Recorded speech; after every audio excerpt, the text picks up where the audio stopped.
चंदावा सूरज ऐसन बेटी हो सुंदर बेटी गोरे बदन घुमिलाई गोरे बदन घुमिलाई कही तू तो बेटी हो तमुआ तो नहीं हो कही तू तो छात्र के कही तू तो छात्र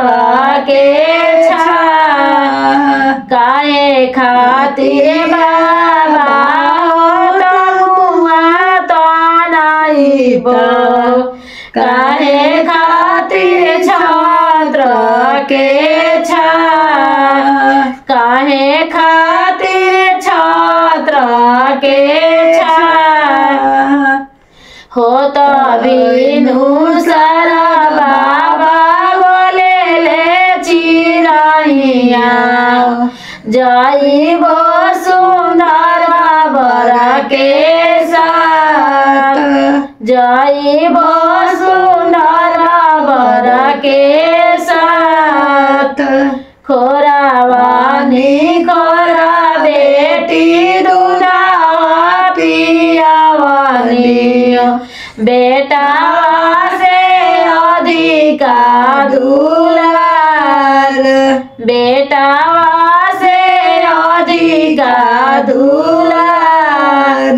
दूधावा पिया के बेटी ने कियो ना मनालू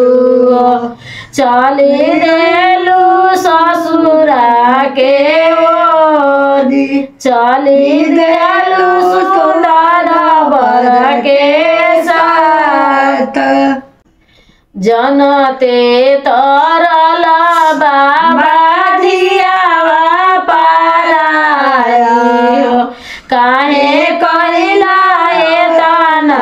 दुलार काहे कइला एतना